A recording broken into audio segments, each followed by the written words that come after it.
This has been a great morning, and certainly we want to thank Senator Schumer.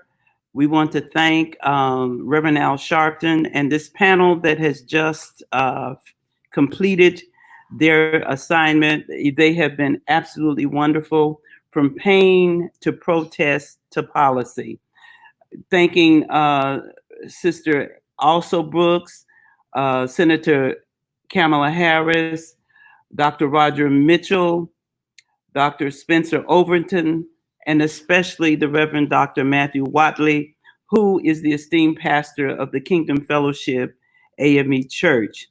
We're now getting ready to go to panel number 2, which is From Civil Rights Movement to Black Lives Matter, the future of the movement.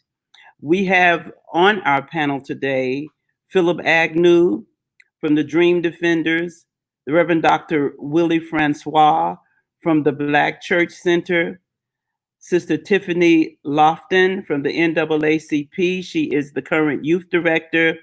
And of course, Sister Tamika Mallory, who is certainly a voice that is proclaiming freedom everywhere she goes.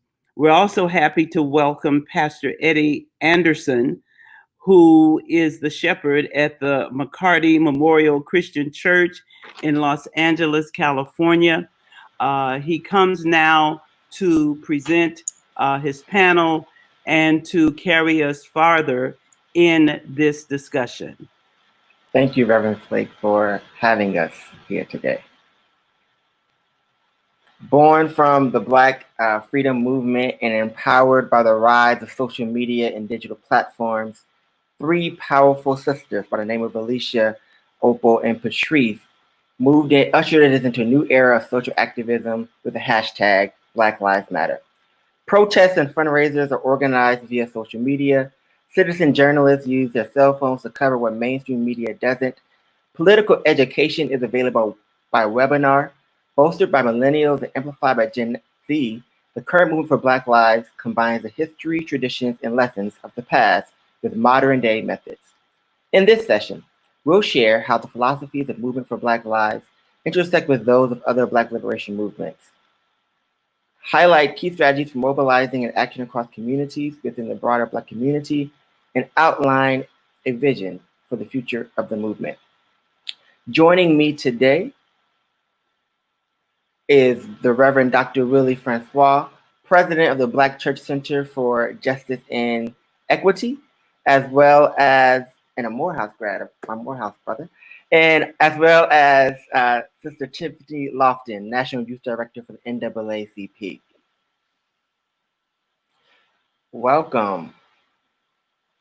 All right, we'll wait and maybe we'll have Philip and Tamika join us a little bit later. So, as we get started, I want to welcome you all to this panel. We're talking about from the civil rights movement to Black Lives Matter. And so the first question that I would like to ask you all in dialogue, we could treat this as if like we're in the dorm room or something.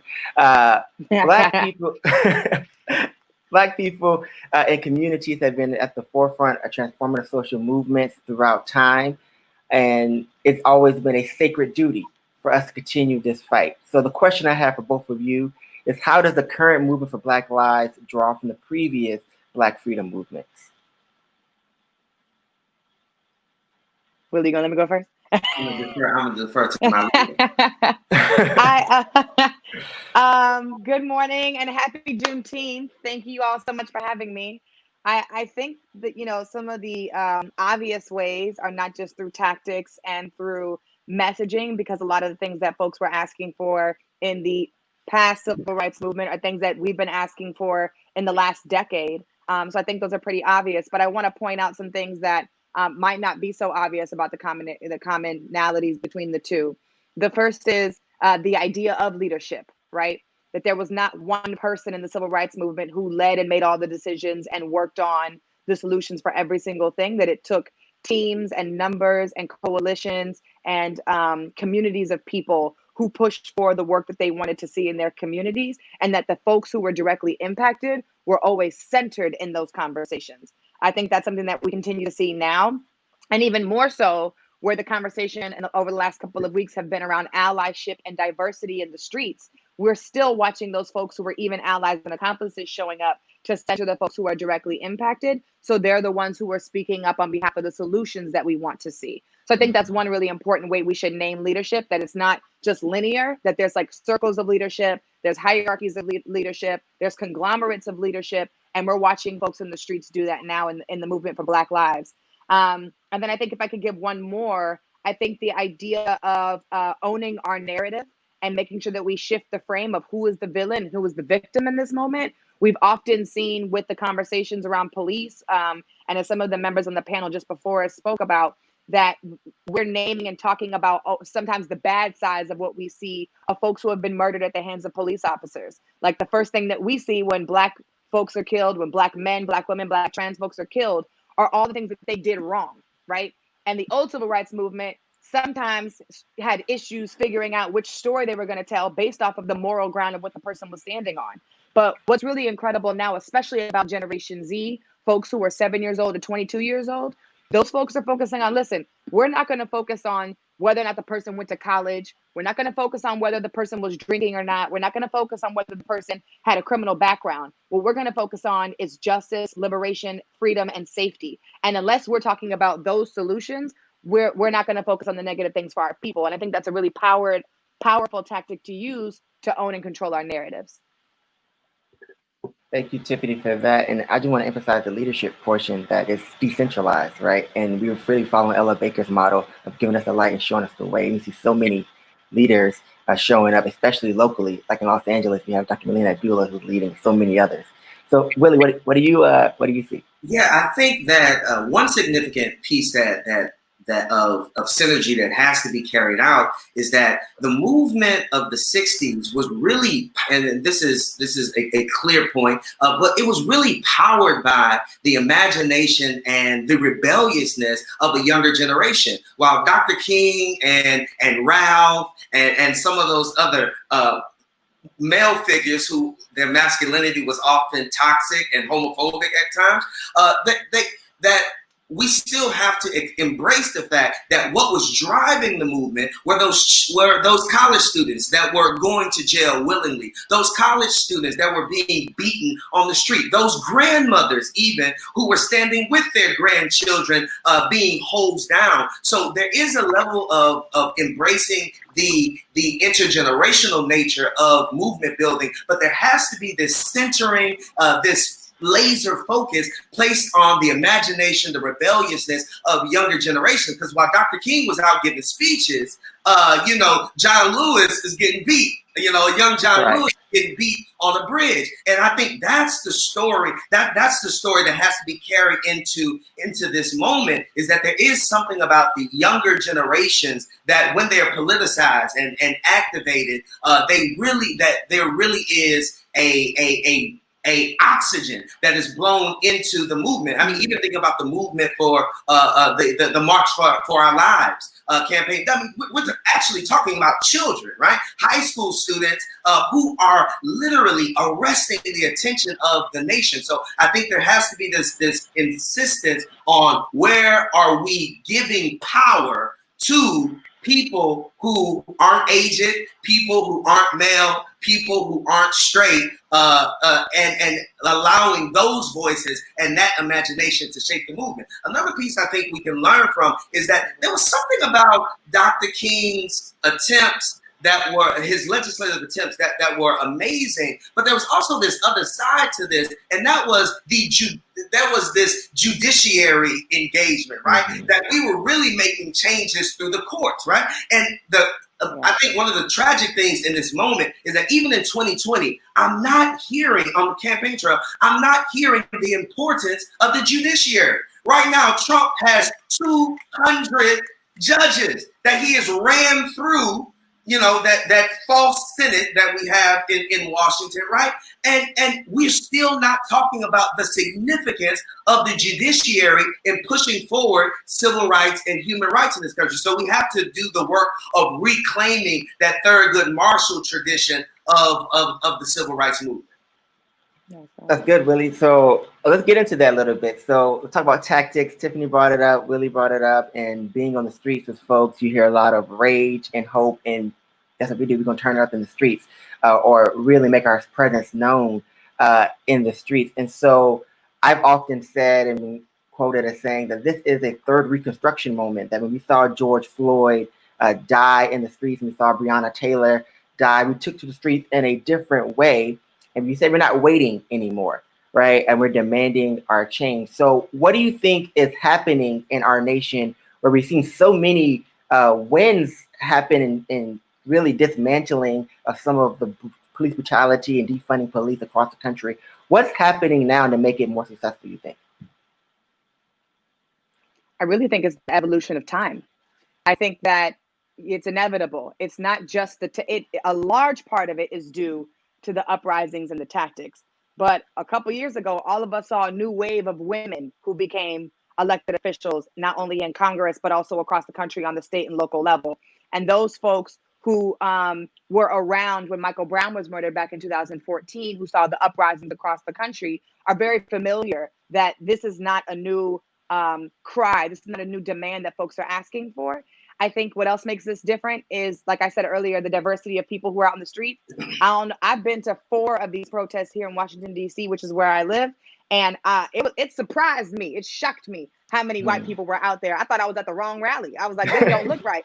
But there were a lot of white folks, especially young white folks, who were out there with Black Lives Matter signs, with T-shirts and masks that said Black Lives Matter on it. And so I think that the combination of the evolution of time is teaching us a few things that, and especially in the work that I do at the NAACP as National Director of Youth and College, my young folks who are 7, 8, 9 years old, they know who George Floyd is. They know who Tony McDade is. They know who Breonna Taylor is. They know the story of Rashad Brooks. And so when we're having these conversations, our younger folks, when I was their age, I didn't have access to the internet like that. We wasn't on MySpace talking about the killings of Black people, right? We were talking about new albums and releases and music and et cetera, and the fun stuff at Six Flags. And so unfortunately, the level of wokeness, the level of information that comes down to people who are younger is quicker, right? The same way that y'all get access and we get access to the information, our young folks get access to the same information. And so we're watching the evolution, not just of young people receiving the information about justice, judiciary processes, tactics, and watching the narrative change on social media and online, but we're also watching the result of electing more people of color, more women, more young folks into office, holding people more accountable, and also the protests that we've been able to see with the allies in the streets. And I think a combination of those things is only going to get better and greater in this country. And eventually, whether people like it or not, change is going to come. Yeah. I think, I mean, one thing that's powerful that I think this moment has that other moments didn't, and Tiffany brought this up in the beginning, is that we are steadily abolishing the politics of respectability, right? Is that we aren't just privileging, you know, everybody knows, we don't know Claudette Colvin the way we know Rosa Parks, and that's because of respectability politics, right? And so right now, we are able to center the lives of people like George Floyd, right? We're able to center the lives of people whose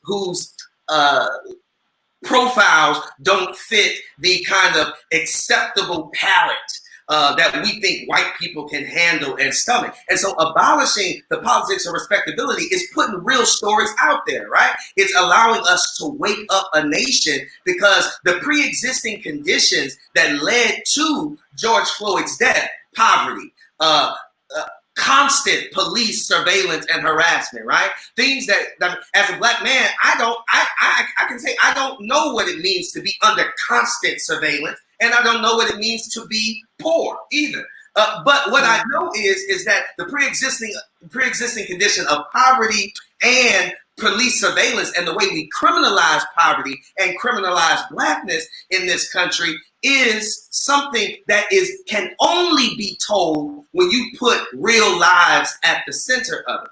Another thing I think is important is connected to this allyship. Is we are finally getting to the place where we are telling allies, you do not get to run this show. The agenda that we are pushing forward is not yours to create. It's not yours to curate. It's literally yours to carry after we have set the agenda. And so we're not allowing white people to come, although we want them in the streets, we want them marching with us, they don't get to determine the terms in which they march and for what they're marching. And so the fact that we are reining in our allies and saying, no, this is what allyship is, I think is really important for us engaging this moment. Now, the third thing is that we have to really ask ourselves the question, are what we're being fed actually wins? Because I'm loving some of the progress that's happening, and I would like to see its implementation. But here's one thing I know is that we allow ourselves to be rented way too cheaply. That we accept charges and convictions as actual changes. And somebody being charged and even somebody being convicted is not necessarily change, right? The governor of New York saying that each municipality gets to determine what their own reforms look like? Really? That's not real leadership, right? That's posturing. And so we need to be like, while we're seeing some things we need and some things we want, we need to be cautiously optimistic that we're not selling change too cheap because they throw us a few bombs. So let's talk about that. So I know in LA, one of the big issues that we have is that we are in the streets and we're saying defund the police. We're saying prosecute the killer cops, right? And what some of the older generation is saying, no, let's reform. And we're like, no, we actually want to defund the police because you've been defunding healthcare and education and after school programs, all the while in Black communities. And so let's talk about what does winning look like, and do you think that, and why do you think it is a misconstruction of the language that folks are using on the streets? Why do you think people want to reform when we are saying in the streets defund?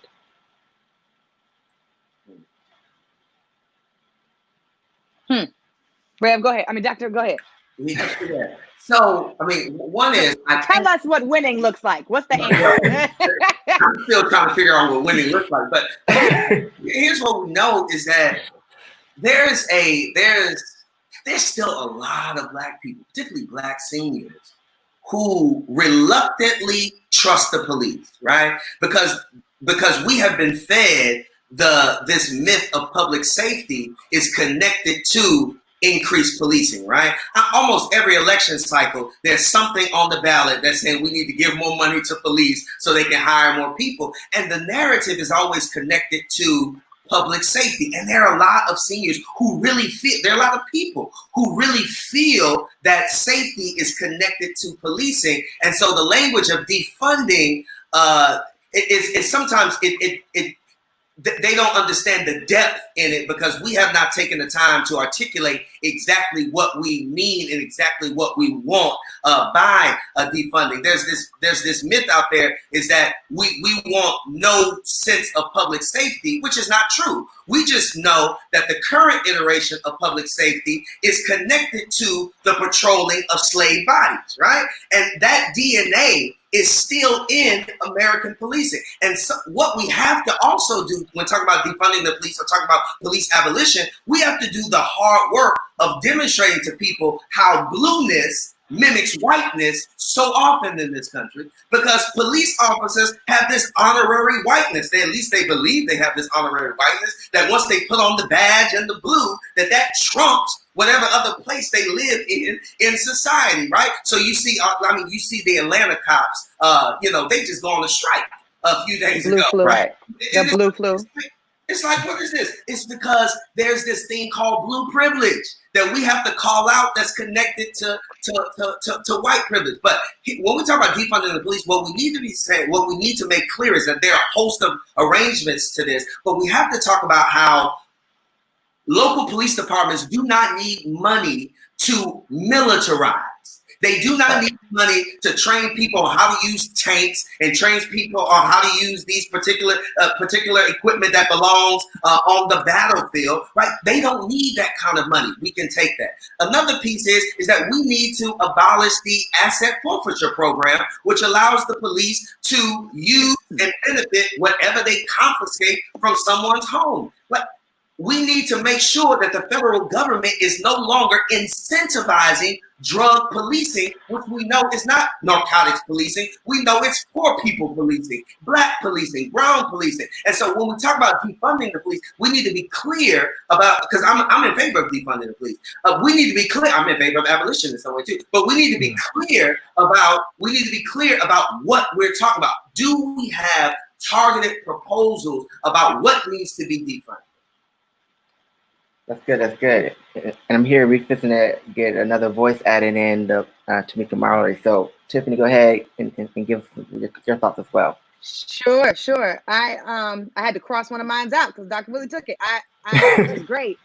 The two that I have is that, you know, I work with young people who, when I ask them what freedom looks like or what liberation or winning looks like, they give me everything that it's not. So they'll tell me, I don't want police in my neighborhood terrorizing poor and black people, right? Which are not synonymous. Black people and poor people are not synonymous. I want to make sure that we don't have student loan debt shackled to our feet when we graduate, so that we're able to, you know, have access to opportunities economically that other folks have access to. We want to make sure that folks feel safe walking home and that folks have health care and that women have the right to choose. We want the affirmation. We want the affirmative of what liberation looks like, not the deficit of what it isn't. And we get really caught up sometimes in talking about the problem and not the solution. That burdens us in being able to have the agency to be creative. So my young people who can only talk about freedom and liberation in the context of what it isn't, right, is opposite of what I train and work with my folks to do. And so in this answer, I want to give you the affirmative, right?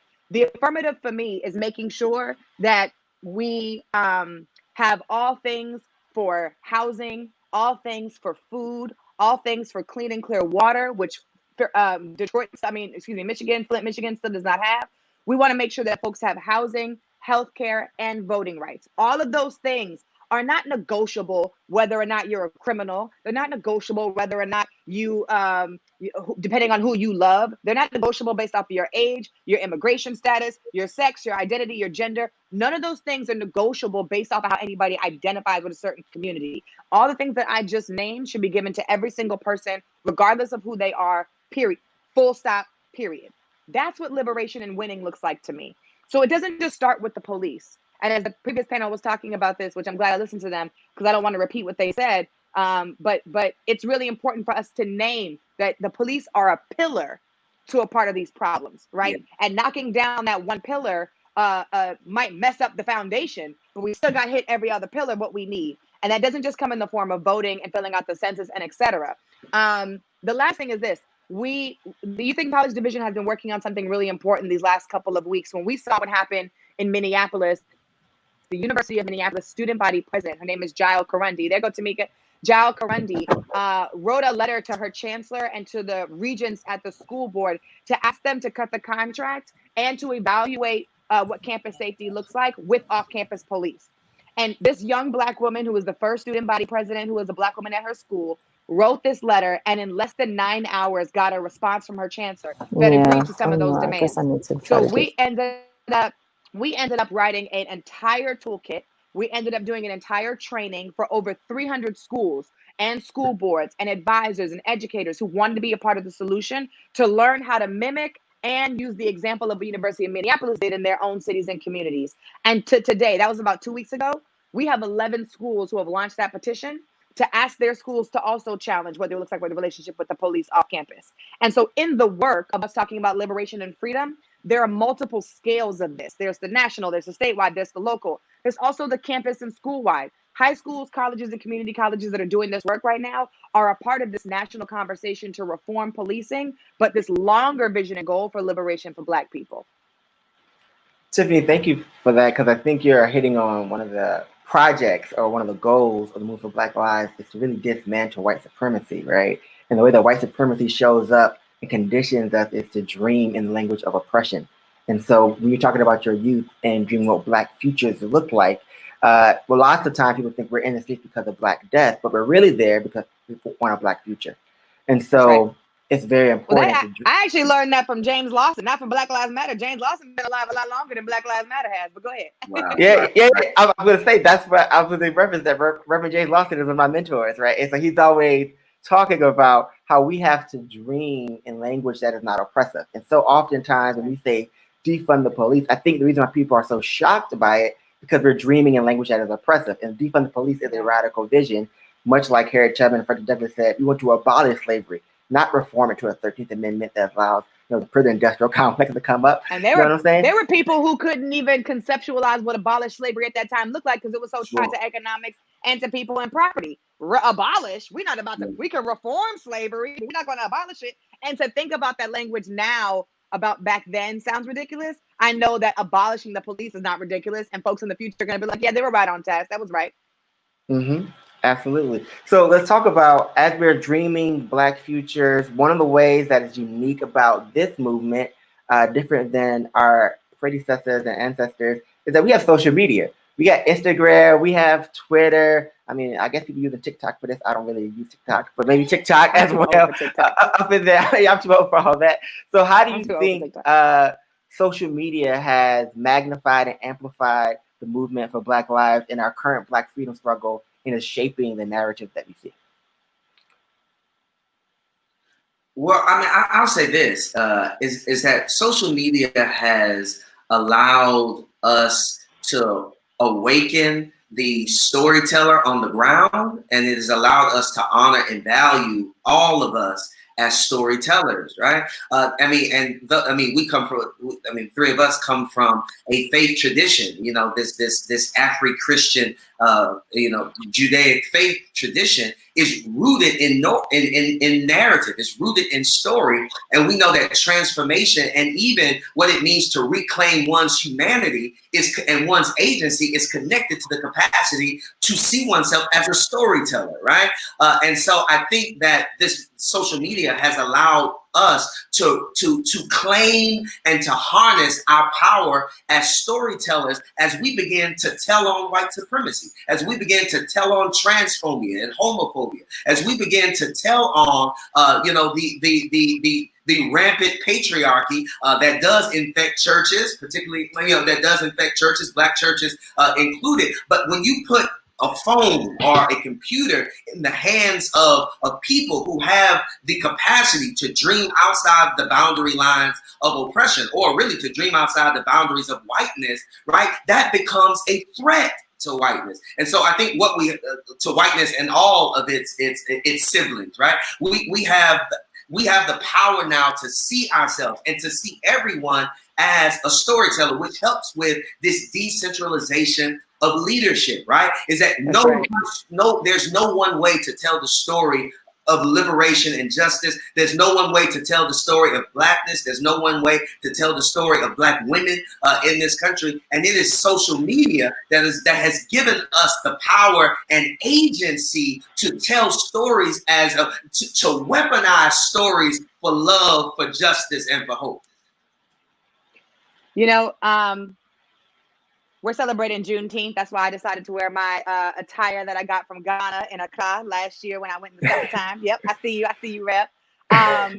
And thinking about the symbolism of even today, when you ask the question about social media, acknowledges how enslaved folks in Texas did not know that the Emancipation Proclamation had been signed 2 years prior and were still enslaved because the news had not gotten to them, right? There's a lot of rumors that I don't even know which one is true about why that information did not get to them. They said the messenger got shot and killed. They said that the mail didn't work. The message didn't make it to those folks, right? And so because those folks didn't have the most accurate and the latest information, they were still enslaved for another 2 years while the rest of the country knew about Emancipation Proclamation and were free. And so I think about social media and the role of social media right now and how it is our responsibility to use this tool. We need a Black-owned version, but I'm just going to talk about that later. This tool to make sure that every single person across the country has the most accurate, the most correct, and the most latest information so that none of us get left behind. When Dr. Woodley was talking earlier about trans folks, women, and Black folks, etc., this conversation around Black Lives Matter and the Say Her Name campaign and the Black Trans Lives Matter campaign is an effort to us to make sure that nobody gets left behind. And social media is used as an apparatus to make sure that that message is spread across the country quickly and accurately. So I think that, in the symbolism celebrating Juneteenth, which sucks because it means that there were folks who were enslaved still for 2 more years. Us thinking about the role of social media and what it could have been used for then and the responsibility we have to use with it now is really important and significant. I just gotta say, shout out to Galveston, Texas, my hometown, the birthplace of you. Yeah, shout out. Tamika, let's get you in here. How has social media changed the movement? And you've been using it a lot, I know. Well, first Good of all, morning, thank y'all Tamika. so much for having me on. And I see so many people I love, but especially my little sister, Tiffany Lofton, who's the most brilliant, amazing voice of a young Black woman who's on the front line. And I am just always so proud. And in fact, she makes me elevate my game all the time. I'm like, let me try to one up her because she keep on beating me. She's supposed to be my little sister, but I'm happy to be with you all today. I think social media is incredibly important. I mean, as Tiffany was saying, that, we want to make sure that none of our people are left behind. And so I think the balance is that sometimes as organizers, we understand the power of social media and forget that social media does not take the place of on the ground, boots on the ground organizing. And I think that with social media, we have to be able to have a balance, understanding that the tool can do something like turn a one woman's desire to have a march, which was the Women's March. It was one person who was sitting in Hawaii and said, I want to have, I think we should go to Washington and march against Donald Trump. She sent it to 40 of her friends. By the time she woke up, there were millions of people saying that they were going. And then ultimately 5 million people marched worldwide. And so we know the tool is powerful. But the balance is that many people in our communities didn't know. They didn't understand what the march was about. And they're not on social media all the time in the ways in which we think. In fact, it's really a privilege to have a cell phone that has internet on it and to have internet in your home. And we know that because during this whole COVID-19 crisis, a lot of young people did not have access to the internet. They were having to get wired as the pandemic was unfolding. And so, I think that I'm always, and I'm also older, so I'm always a little cautious of the idea that social media is taking the place of real brick and mortar organizing. However, I understand that we have a tool in our hands that if Dr. King and Dr. Abernathy and Reverend Jackson in his younger years, if they had that tool, God knows what could have happened. If people had social media back in the days, I think they would have been able to connect the dots more easily with people from other states, particularly who didn't necessarily know what was happening in the South.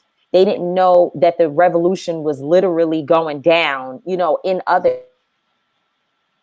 They had that information, if they had a way of spreading messages and connecting, they probably would have been able to change America in a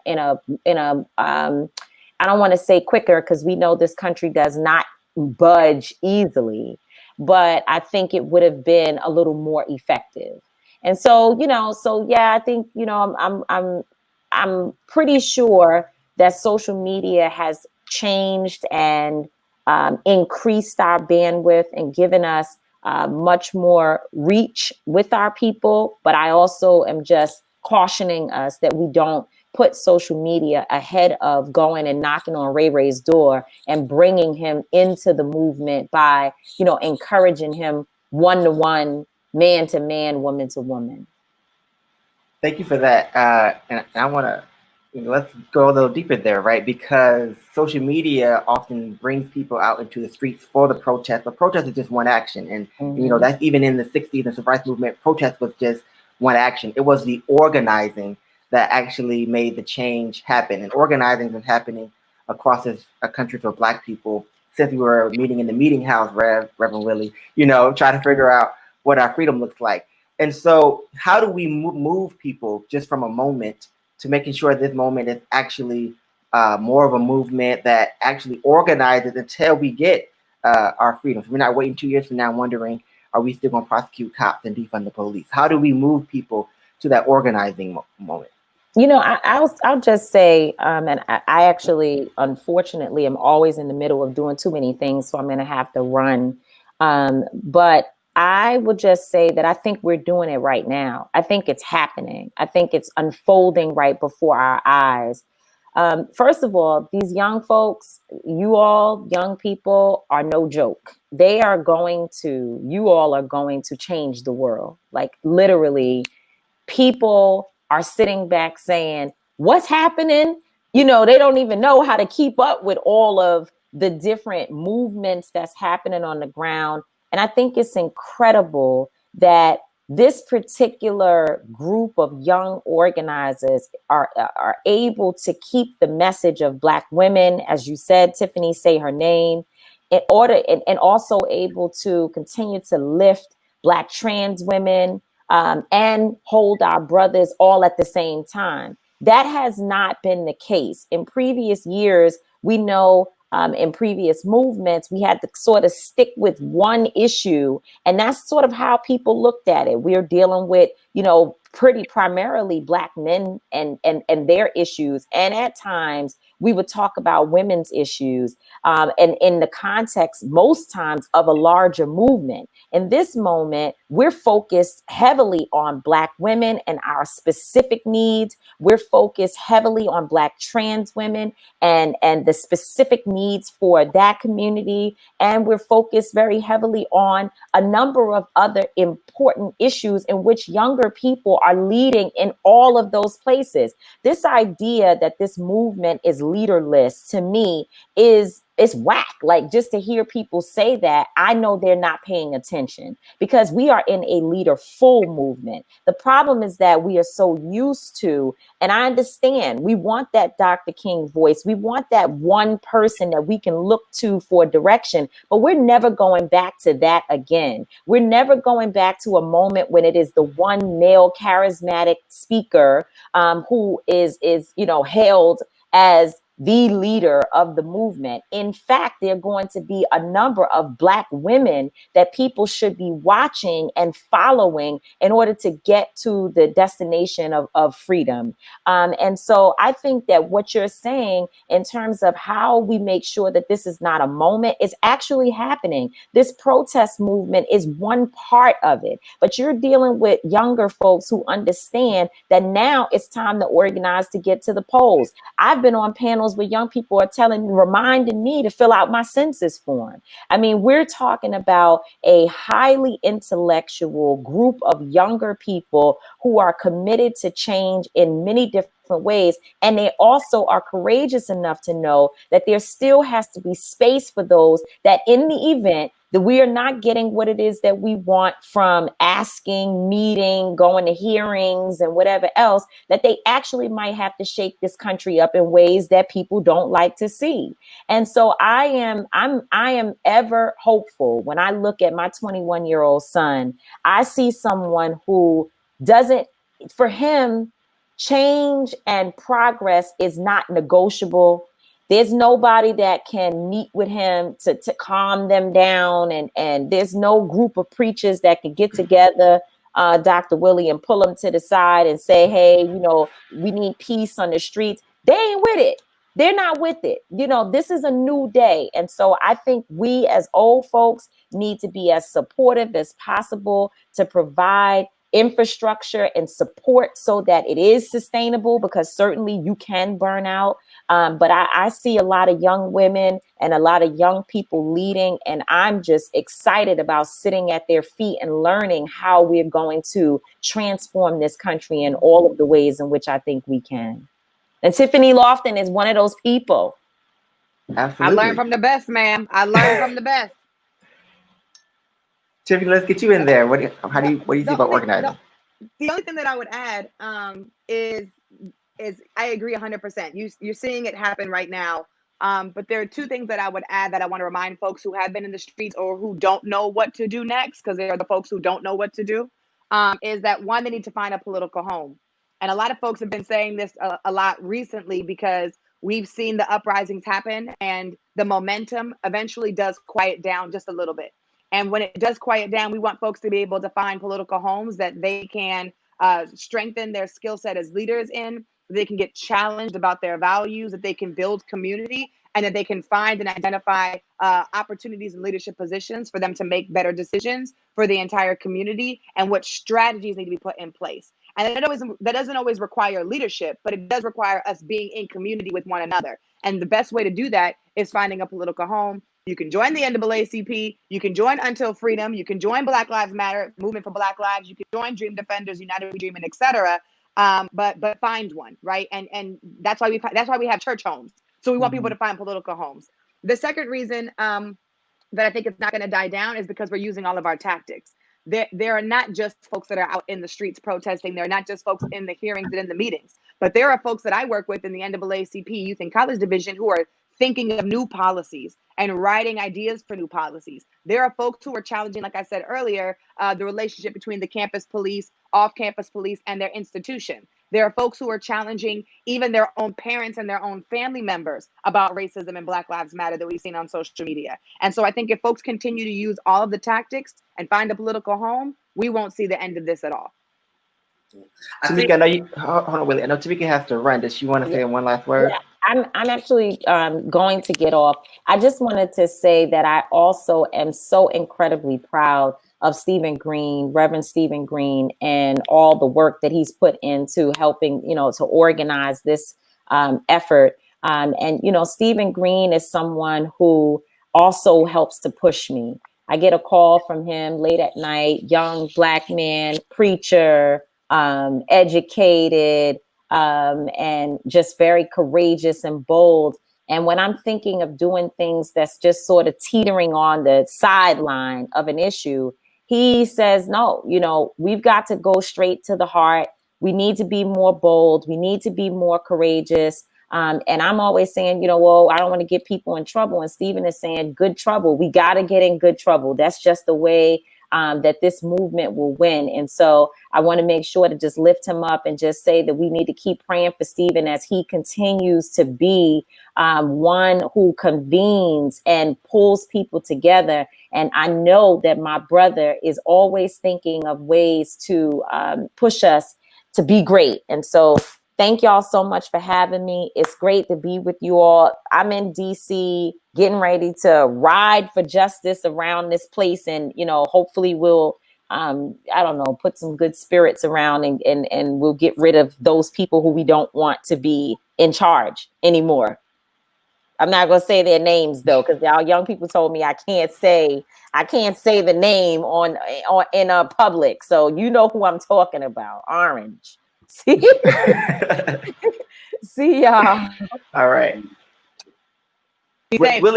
Willie, I want to ask you, because this is something as Black leaders who are pastors, both of us, that we've been probably wrestling with, and coming from where we come from, that red clay hill known as Morehouse. A lot of times the people see the church and the Movement for Black Lives, the current movement, as separate things. I know you being on here, I'm doing the work in LA, Stephen's doing the work in Jersey and New York.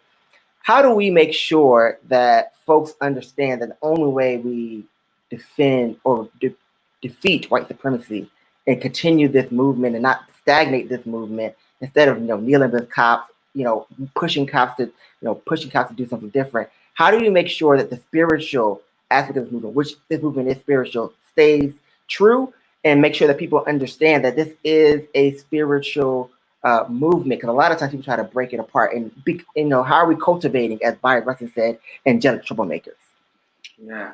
One significant piece that has to be taken seriously is that there has been this over romanticization of Black prophetic traditions, that we've convinced ourselves that at some point in this nation's history that the majority of Black churches and Black Christians were engaged in some level of freedom fighting.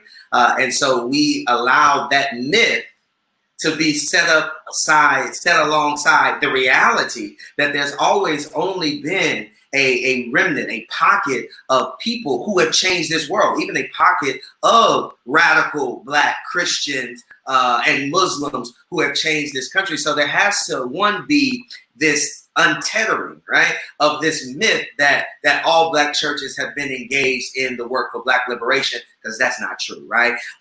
There's some of us who are interested in plantation religion, and there's some of us who practice Brush Harbor spirituality, right? And the people who practice Brush Harbor spirituality, the freedom fighters, the prophets, right? The community of prophets, that has always been a small group. And so our expectations need to be measured by the fact that there have only been a handful of congregations when you look at the total scope of congregations, because the overwhelming majority of folks still buy into a type of white evangelicalism in blackface. And we got to be honest about that and muster the courage to see it and call that out.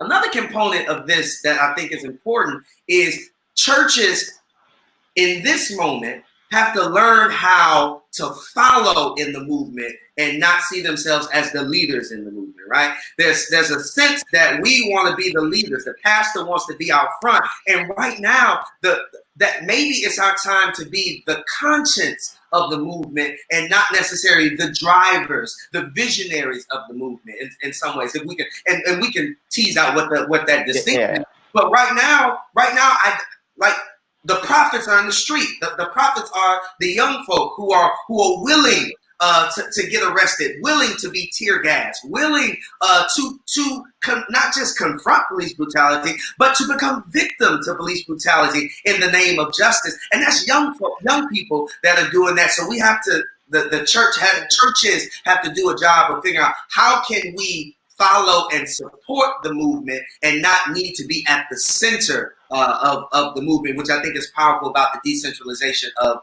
leadership. And another thing is that to answer this maybe even more directly is there has to be a reconceptualization of what spiritual means, right?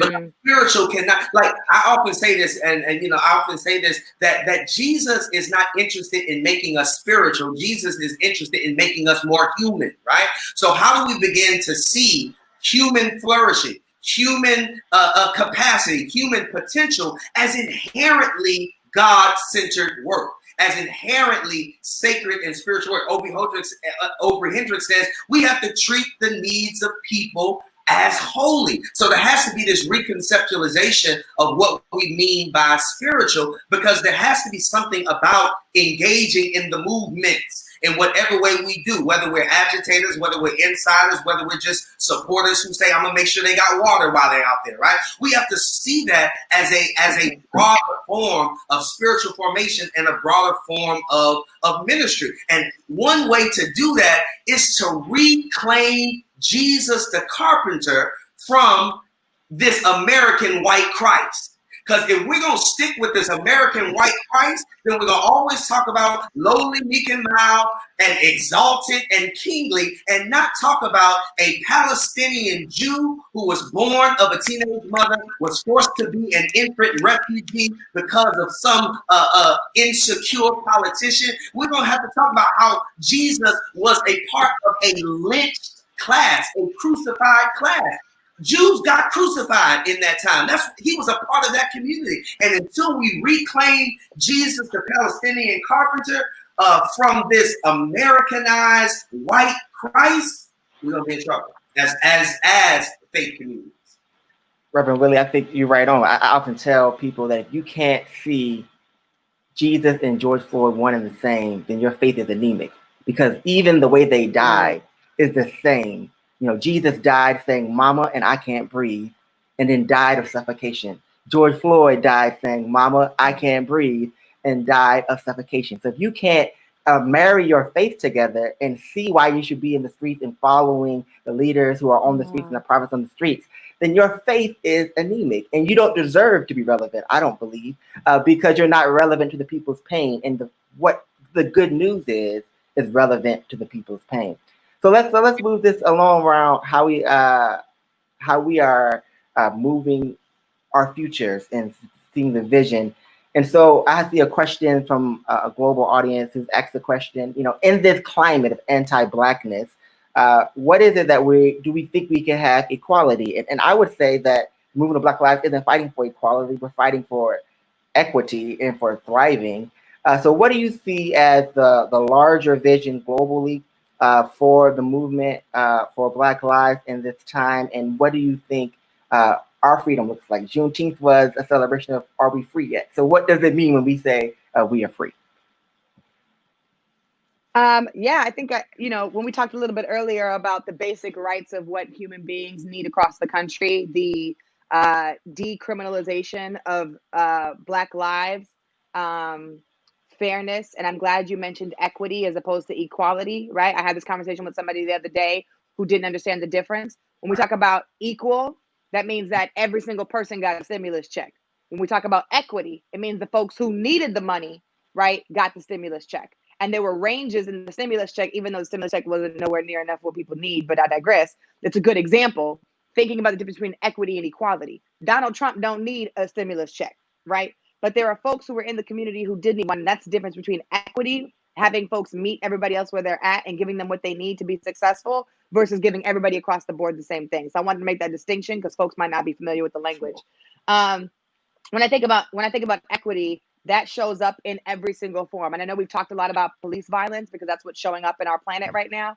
But when we talk about spaces of education, spaces of healthcare, spaces of jobs, spaces of choice, spaces of love, spaces of faith, all of the spaces, there are levels of equity that I feel like all of us have the agency to go ahead and make decisions on behalf of, so that we can improve our own places, right? So my boss at the NAACP, President and CEO Derek Johnson, operates as a leader in an equitable fashion, right? To make sure that everybody at the workplace has what they need to be successful, to make sure that all of us are able to imagine and be creative and take risk to move our agenda as a national association on behalf of our members across the country. Making sure that every single leader across the country is able to do that. We're watching governors pass legislation or write legislation that says that Juneteenth should be a paid paid state holiday. And although that's cute and it sounds great, and we're changing the face of the syrup and we're changing the name of all these brands, the equitable piece is not just the namesake of what we need to change. The equitable piece is how we're able to move people to get what they want, and how we're able to move people to make their own decisions and empower themselves to get what they need. And I feel like Black Lives Matter embodies that as a movement, not just an organization or as individual people, but as a movement. And I know that, like Tamika said, and like I said earlier, our young folks are not going to stop until we get it. Well, listen, I love the fact that Tiffany broke down for us this difference between equity and equality, because in a real sense, equality is still injustice when you are forcing people to work against a slope and a curve that is organized against them, right? So we have to be clear that we need to get to a particular legislative, a particular economic arrangement that begins to privilege those who have been underprivileged for generations, right? And we have to be clear that we need race-specific and class, particularly underclass specific policies and engagement that goes at the heart of creating equity. Because you cannot have equality. Equality is injustice unless you start with equity. But ultimately, we know we need to get to liberation. We need the complete eradication of all of the barriers that get in the way. So we have to function with an abolitionist ethic across the board. But I want to say this before we go, because here's another way we can get at this economically. And this is what we have to understand, is that 2 months ago, we found out that the federal government can create trillions of dollars at the stroke of a key without any sense of how they're going to pay for it, right? And what did they do? They gave bailouts to the super rich and their corporations. So what we need to do is tell the government the same way you can just create money for wars and the same way you can create money to bail out corporations, you need to go behind the desk, press the key, and create money for a guaranteed jobs bill, a universal basic income, free health care for everybody, free education. Forgiving student loan debt. Student loan debt, reparations, because America, you just showed your hand. You know how to create money and not have a way to pay for it because you don't need to. Thank you, Reverend Really. Thank you, Tiffany. We want to encourage everyone to stay in the streets, fight for the movement for Black lives. Know that we can get free, organized, mobilized. Don't ask for change, demand it. And Reverend Stephen Green, the convener of this JusticeCon. Good to see you. Y'all were good to see you, brother. Awesome. Thank you all so much. Y'all give a hand or some claps, some Black Power fists. It's Juneteenth, y'all. We having a time. Thank you all so much. We love to see you all soon. Y'all stay connected with y'all got y'all socials. Tiffany, tell them your socials so that everybody can stay connected. It's Tiffany D. Lofton, just like it's spelled on the screen without the ENA. So it's just Tiffany D. Lofton on all platforms. All right, bet. All right, bet. And we're going to sponsor some NAACP youth and college memberships today. It's only $10. Y'all get y'all membership today. All right, thank y'all so much. As we transition to this next opportunity, this next experience, please let us know if you've been having an incredible day here. Tweet us at Allen Cathedral, Facebook us, make some comments so we know how you all are engaged with what's happening today. This is a truly historic day. This is the world's first virtual social justice conference happening on Juneteenth. I mean, we are literally having an entire blast as we build this path towards freedom.